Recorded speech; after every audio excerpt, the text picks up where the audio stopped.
Good morning, Doug. Hey, good morning. You ever have to clean off your windshield so that you can see what's in front of you? All the time, all of the time. I am trying to clean off the windshield of my computer screen to get our disclaimer up there so you guys can join us safely on the Gimbal Financial Show today. So I'm going to have this up here in one split second if I can hit the right button. That was not the right button. So you enjoyed my son's book on communism? I am a fan. I am Warner Shreve. I am likely to publish it in the Gimbal Anchor. Yeah, he said he doesn't have a copy, but he's going to ask his teacher for the book back. Warner, our 15-year-old, wrote a book on communism, and it was a spinoff of the Cat in the Hat, and it was just really creative, I thought. I'm almost to the sharing point here that's putting the disclaimer on a screen for which I'm not used to, so I'm going to have to work around it here. If you all be patient with me, because I don't want you living at risk at all. No, who would want to be at risk for anything? Here we go. Now you see it. I think we are. Does communism strip away all risks? I think they tell you it does. Yeah, I wonder how that works out for them. I think one of the things you have to give up with communism and socialism is a smile. Like, I don't know that I ever see anybody in any of those countries smiling. And this is not an invitation to go off Fox News on Gimbal's Facebook page. We're just making an observation here that communism probably not a good plan. It is being presented as such by more socialist entities like educational facilities and things like that. When I say socialist, I'm just saying that a general socialist system does not reward for incentive or for production. It gives everybody the same reward for dissimilar performance, actually, and that tends to demotivate people and consequently give more apathetic performance. It gives you more average outcome from the whole. Yeah. And so it's just an interesting observation. I was stirred by that whole idea based on a conversation I had with a friend Saturday, whose teenager had raised her hand in a class to say she more aligns with the communist ideals. And so the two of us were just discussing that, and I don't know the context of it, but it seemed a bit manipulative from my limited exposure to it. But the reality is, if communism was such a great thing, why are so many people historically swimming from Cuba to Miami? Yes, it might sound good at first take, but then you dig a little deeper and just the creativity gets stripped away. I was listening to a kind of a ministry podcast that I liked the teacher on it, and he was pointing out in that some Christian organizations were historically have hyped the idea of a commune, and which is where we get communism, and I can't think of any of those that have worked either. And no, so it just doesn't sound like fun to be a part of that. Yeah, I think if you are generally biased towards lazy, there's no risk to you. Yeah, you're going to get probably the same result. If you're motivated by helping others and doing more than what meets the eye, you're probably not going to be very happy about that kind of economy. So that's my thoughts. That's our on it. kickoff to today. So yeah, I don't even know that you knew that I'd had that conversation when I kind of was thinking about that last week. So it was very, very intriguing. What do you got for us today, Doug? Well, where do you want to start? I really enjoyed last week. Our show we did last week, talking about the important things in life. Obviously, we love talking about the stock market, but just talking about the legacy effects of life. And I've been thinking a little more about that and just digging deeper. And so I thought, well, we could go deeper on the stock market. You and I had a great meeting yesterday. We were talking about water. And there are a lot of water stocks out there. One of Gimbal's best winners ever was a water stock. The past performance is no guarantee to the future, I'm too. not telling you what water stock that was. I'm just trying to be safe here. Thank you. But one of our best ones, isn't that odd that one of our best ones was a water stock? But water is supply and demand, right? And we living in America, we have some great water resources. You drive up to Michigan and you see it. You see the Great Lakes, or you go out west and you appreciate the snow from the Colorado River. And America just has some really great water resources. And so it's like, as I studied and looked at some of our water options, it's really important to look beneath the surface. What are you laughing about? I have this attention span, and if you ever travel out west, you'll be told by multiple sources that the Colorado River created everything. And my kids sent me a meme this week of a guy that cooked he grilled it, or he cooked an egg on his cast iron pan, and he said, if water did what the Colorado River supposedly did, how come it can't get this egg off of my cast iron pan? Hey, be careful, unless you have some baking grease on the cast iron pan. That's all we cook with at home. And yeah, I can relate to that. Yeah, sorry. That's good. So like, we talk about ETFs or mutual funds. What are these things? They're just baskets. They're like a big basket. And inside that basket are individual companies. And so it's good to look underneath or in the basket at what these individual companies are. And that's what we were doing yesterday when we were looking at some water investments. We're at, well, what's in this thing? And we discovered there were some water stocks, like some utilities where you write your check, to your utility company. But what else were there? I think, was it the top 10% in the one was two healthcare companies, right? Was it 10% or 20%? Top 10. Top 10%, yeah. Yeah, so you had some healthcare companies. So what's healthcare and water got to do with each other? Well, water is life. Isn't that the sign I see? Hey, come on. Sorry. Maybe that's okay. That's okay. But anyway, water is life. And so, that might be healthcare. I'm going off the rails. I apologize. Maybe I'll call those guys and ask. The only thing I could think of is like waterborne illnesses, and it helps those people in third world countries with, gosh, I forget the what is the illness that gets passed? All right, well, we'll be back to you next week on that. Just looking under the hood, like at stuff is really good. And so, like looking under the hood, we talked about it a little bit last week about your legacy, and I was reflecting on this book right here. So, this book, Keith? I don't. I probably have read it. I know the author. So Bob Goff. Dream Big, Bob Goff. We had Bob Goff come out to Indiana. I can't remember when that was. Probably 8 or so years ago, I bet. I think Amanda says 2016. 7 years ago. 2016. And so, thank you, Amanda. And so he had written the book Love Does. It's a great book. Love Does is a fantastic book. Bob comes out and he's just a great speaker, enthusiastic about life. And anyway, in this book, Dream Big, it's a good one. In this book, one of the things that highlights and where it starts is, what's your ambition look like? And the place he recommends that you start, and this is look under the hood type stuff, is who are you? That was a big hit song. Was it by The Who? Like this. And the who are you question is worth diving in on.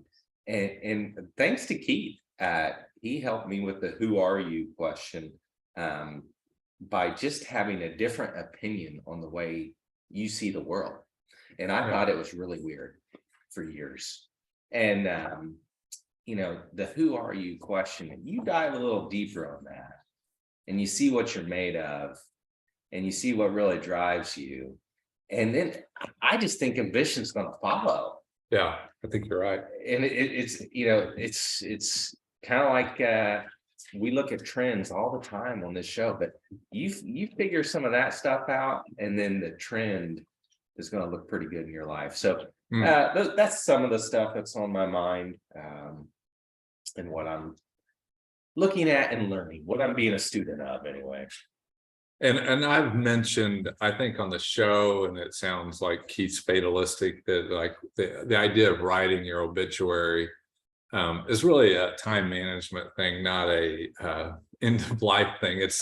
It's projecting what are you going to do with the rest of the time you have, and how's that going to be displayed if somebody was going to say this is what Keith was about. And so that idea kind of keeps me focused. What are the things I want to be about, and get those things done. And we lost a couple of friends this week who are clients, and I've kind of made it a habit with those things of asking my friends that are survivors in those situations, what are the top 2 or 3 things that that person taught you about life? And I woke up this morning to a text from one of those folks today, and he said that my dad taught me in actions and in words. The main thing he taught is that people matter more than any other earthly thing. And he taught me the importance of working hard. And so then the other person I asked that question to, he said, he taught me the importance of my faith in God and my appreciation of family. And so those are 2 people this week, and not a one of them said something about their specific job or the task that they have to do today, but it's about relationships. That's cool. Yeah, it is a pleasure to be walking through life with people. Man, it's a good thing. It is. We're honored to do that with you all, and we appreciate you giving us your ear, your money, and your time to help you think through the important things in life. And so, yeah, that's good. What are you thinking about over there? I got all kinds of crazy stuff. I process so much stuff. It's collection. Yeah, I read stock market and psychology this week, and I thought it was really interesting. That's an O'Neill publication, right? It's printed by the Market Smith folks from Investors Business Daily, and they do not give us anything. We just enjoy them, and we are not. We purchase their stuff, but they're the ones who put these charts that you guys see every week. Yeah, same group. And I said, and don't be offended. Like, I've thought about this a long time. This is just a Keith opinion. I said to some friends this week that I think anxiety is simply a God-given gift to tell you you're thinking wrong about something. And that's somebody that struggled with it over the years and has found some relief of it over time. But when I was reading this last night, I thought it was really interesting. To be a better investor, there's an article that's probably 8 or 10 pages long that you have to get over these emotions: anger, fear, greed, pride, and hope. And there's a thing of hope that's not a emotion, it's a fact, but these are talking about the emotions of that. And I just thought it was really interesting when you're thinking about life and investing, those are all pretty critical. You got to get rid of anger in life. Fear and greed aren't going to serve any purpose. And then pride and hope, where there are emotions and not fact-based. Hope in the wrong thing. Right. Stock market, you put your hope in the wrong thing, those prices keep falling and you hope it gets better. It's like, I honestly, as a single-digit human, don't like, once I understood the idea of Christmas, don't remember a Christmas that I was content, because you're probably too young to appreciate this. I hoped for the entire Sears wish book. And so I only got a subset of it. So my hope was disappointed because I didn't get the whole wish book. And so that kind of hope is something that's going to drive you crazy, I think. Yeah. Contentment's a big deal. That was one thing I was looking at. And cool. Our friends at the Alger Funds, we really are grateful for them and their friendship over the years and the things they've taught us. David Alger said one of the funniest jokes I ever heard. Maybe you guys can talk me into repeating it one time in the future, but I was looking at some of the data they gave us, and what we're looking for are ideas that are going to be game changers, changing the economy, changing the way we do things. And they were projecting these ideas are some big growth areas in the years ahead. And the Internet of Things. I think our friend Mike Kinghorn was the first person that kind of made me start thinking about the Internet of Things. That's like your lights that you can control, our heating and air. I can unlock my front door with my phone. Yeah, I was adjusting our heating and air in here, sitting at my desk earlier today. And so that's the Internet of Things, the 5G technology. I think it's a big deal. I don't even really understand what it is other than it's some kind of advanced cell technology. Artificial intelligence earlier this week. We saw the failure of artificial intelligence on Google stock. They announced that they had artificial intelligence. So what was the screw up? Do you remember that? No, I'll find it. Well, yeah. I mean, like, again, that's why you just don't hope in a household name stock or any big stock that's maybe giving you good performance over the years. You can't put your hope in that stuff. Yeah, they introduced what was it, Eric? Bard. Yeah, there's an incorrect information as a fact in this. Yeah, so that's what it was. So those are the things that keep us smiling about life. It's pretty. Hey, but they're taking risks. They're bringing out new They're stuff. bringing it. Yeah. So artificial intelligence and somebody I was reading this week was laughing about artificial intelligence. So we need some help with something because there's not much natural intelligence left on the planet. Good. So 3D printing, we've talked about that over the years, virtual reality, blockchain technology. But the one that they talked about that it was new information to me, was edge computing. I don't know what edge computing is. And the reason it caught my eye is they have these little charts on here, and they showed some that were growing faster than others. And edge computing was one of those things. And if I can explain it to you the best that I can, is that the Internet of Things sprinkles devices everywhere. The cloud is what you're using a lot of times to access those things. But what the edge does, it gets some thinking devices closer to those physical devices. So like it would be having your own kind of computer right by your robots rather than the information going up into the cloud and come back down. And so edge computing speeds up some of the processing of things. Edge computing is separate from your central computing devices or your central processing of your business entity. And so it creates a whole lot of opportunities and some challenges. And so edge computing is going to bring some growth in the months and years ahead. And I think those two things with Internet of Things and edge computing will kind of tie into each other pretty nicely. So that's where some of the growth is going to come from. So as we're looking for ideas, edge looks interesting. The Alger folks are talking about some of the tailwinds that we've got in the market right now. We've got a strong labor market, healthy corporate and consumer balance sheets, and inflation seems to be turning downwards. The headwinds are the fact that we had to get rid of money out of the economy, the Federal Reserve, to get rid of the inflation. Money is going to be harder to come by. Geopolitical conflict. I mean, we had surely I've seen the balloon stuff and like, why was there a balloon going over the United States last week, and why did it just linger out there? I think it was basically one country poking another country in the eye and telling you that we're in your face, kind of thing, and it creates conflict, creates situation. Show your picture there and what the they had balloons on the thing as well, and so there's corporate earnings are softer now. We mentioned last week that people are buying fewer cell phones, and even I was talking to my son last night, and I think the end of us being the gravy train for our kids and their cell phones, he's the last one to get the last Tyner child upgrade. And I was like, we haven't even done that yet. He goes, well, I was going to do it in September, but I'm holding out till April now. And I'm like, he's part of the problem for Apple Computer and those guys as they push it out. That's funny. And I love the way his brain thinks about it. It's like, hey, I'm doing fine with this one. And that's the same thing, I think, is with the iPad, right? Like I don't even know who uses iPads. Do you? No. I mean, we've got one here at Gimbal, but I don't know the last time we picked it up and actually did something with it. And I watch some YouTube on it every now and then. That's yeah. But so you don't need to buy another one next week or anything. So the demand of some of those products has probably hit the peak and is, going through the life cycle. And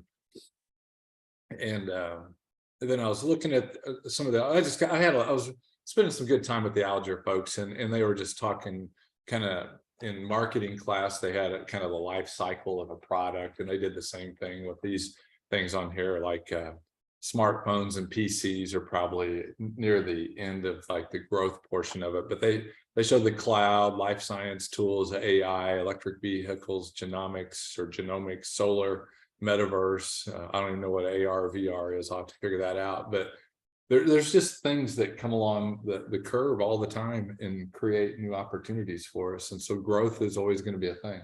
Yeah, Alger is famous for talking about the disruption. They're looking for the disruptors out there who are making a difference in new ways. And yeah, shout out to Alger and our friend Bradford. They're creative minds for sure.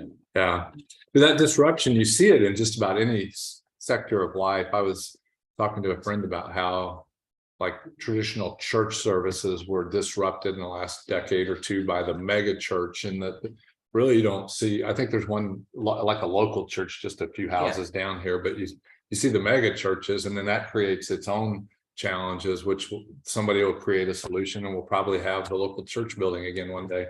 And so we talked about that a little bit yesterday. My dad's thought that there will be the cool kids want to have pews again. We'll see. We'll see what that all looks like. What else do you have? I had a lot of stuff there that I didn't even realize I had outlined here. So no, that's great. That's great. Should we shift gears and take a look at the stock market? Yep, we can do that. Share the screen here. This is the NASDAQ out there, friends. We were a little higher last week when we hung out, and we've had selling going on this week. Most days this week, it looks like. And the nice thing about the selling is it hasn't been overwhelming in volume. It's show you that. This is average volume right here, this red line. And we've had some, above average days this week. But the good thing is that we had these days above average here and then here. A lot of the above average days that have been the highest average have been buyers coming into this market. And so even though we don't like down days, those things happen. And thankfully, they've not been coming in with like more money to get out of there. There's just normal ups and downs of the market going on there. Yeah, I like the look of this right now. I think this is healthy, and it's it has been down this week, but it hasn't been as volatile as some of the swings in the past. Yeah, and ideally, like if I could have my own dream, we'd like to see this 200-day start to kind of turn its way up, and then these days in the market, it would be wonderful, I think, if it could kind of work towards the 200-day, and then all of a sudden a big volume day down here, and then bounce off of it like a trampoline, which would be the opposite kind of behavior that we were seeing, over the last year, where it's trying to rally and then it hits it and bounces below it. So we'd like to see now that opposite of what we've seen in the last 12 months. And if we get that, I think we'll be smiling big in the days and months ahead. I think there was a TV program this week where a guy was speaking, and some of you may have gotten real anxious. Some of you may have got real excited watching it. I had my head in the sand. I missed it. I was watching the Arkansas-Kentucky game. But I want to encourage you that if you were watching that or even listening to comments about it, it may affect the stock market in the near term. But what is going to make this thing go up? It's going to be companies making money. It's going to be those companies that Keith was highlighting on those on the future of America, the future of the global economy. What is going to change? What's going to make a positive difference? That's what we're going to see reflected on these charts. And who could guess? I don't, nobody knows what kind of exciting things are going to happen in the future. And I think there'll be some, it may be old school stuff. You never know. The board games I know have been selling better than they ever have. And people, building relationships. What's that going to look like? Yeah. I've been a naysayer to the virtual reality, like in the consumer level anyway. I'm the curmudgeon, I guess. I think this kind of conversation is going to find its way back into culture in a special way as we look to the future. Yeah. The S&P today, it's up so far. Well, it's almost to flat right now, but we see a little rally going on today after 2 or 3 days down there. And then last week you were asking me about the S&P 600 versus 500, and it took it a little steeper this week because it had run up a little faster. We talked a little bit about that last week. Yeah. What goes up tends to come down at the same slope, and so that's just a natural thing. Nothing to be concerned or worried about. That's a natural reaction. I'm not sure what our charting software is saying right here. It's showing like record volume. Yeah, and it's just on today, I think. What's the date? Or 210. Yes, I'm not sure how that would reflect that high at this point in the morning. That's probably just a recording error there. I'm always intrigued by what the free market does, and you know that just the humor of Google this week having a problem with their artificial intelligence. If you can't laugh about these things, I don't know what you I'm sure the people at Google weren't laughing as much as I was. They're working hard. They're working hard to steal our attention. So that's all fun, and I don't suppose anybody got hurt by it.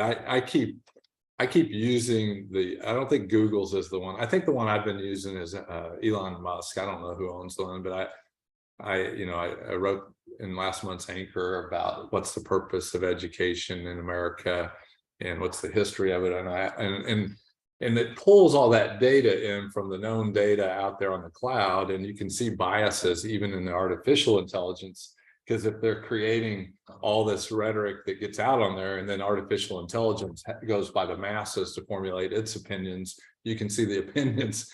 So you can see a vicious cycle. I called it an endless loop during my computer programming days. Is if you can crank enough information out there in the cloud, you can get artificial intelligence to do a lot of crazy things as well. So that was interesting. And then I asked it, one of the questions I asked it as I was writing an article for the Anchor for next month was, can you, artificial intelligence, argue your point of view, or from a communist point of view, to convince me to become a communist? I bet it did. It hedged a little bit. Well, but did it create the argument? Not a very good one, but so it you did. Can't have a speech and debate class. It gave some answers, but I asked it, can you show me a place where they have thrived as a result of communism? And then it hedged it. It couldn't give me an answer. And it said it's highly debated. It sounds like a stockbroker. Yeah, it said it was highly debated. I was just laughing. I was like, it's really a black and white answer. If some place is thriving, it's not highly debated. Like, I know they got some really cool 1950s cars in Cuba. They do. But they don't probably have any Teslas down there, I don't imagine. No. Yeah. So anyway, that was all interesting to me. But I think we all have just great days ahead. The opportunities are bigger than anything we can imagine out there. I'm optimistic about the market, even looking at this S&P 600, that it's showing some strength out there. It changed from red to blue. It went from red to blue, just like that. There we go. And so, it heard you. And so what I did have here, I have to read this wherever I put my readers. I don't see them, but let me have you read it. It was maybe it's on this one. The cost of a 30, I thought I need to bring this up with Super Bowl weekend. The cost of a 30-second commercial for this year's Super Bowl. Do you know the number? No. $7 million. Just like, what if Gimbal put an ad out there? I think you guys wouldn't watch this anymore. All right. And so that's an 84% increase of the $3.8 million of 2013. That's strong. And in 2013, I was probably saying how ridiculous that was in 2013. In 1967, the cost was $37,500, which would equate to about $340,000 today. So the rate of return on a Super Bowl ad, if you could have invested in it, was 10% a year since the get-go. That's pretty wild. 10% a year. 10% a year. That's nice work. I don't have anything else for you guys. I hope you, if you do go to a Super Bowl party, I hope you can really appreciate the people you're with in a special way, and just continue to build those friendships. Don't be afraid to ask some big dream questions to those people you're with. Happy Valentine's Day. We love you. We'll see you soon.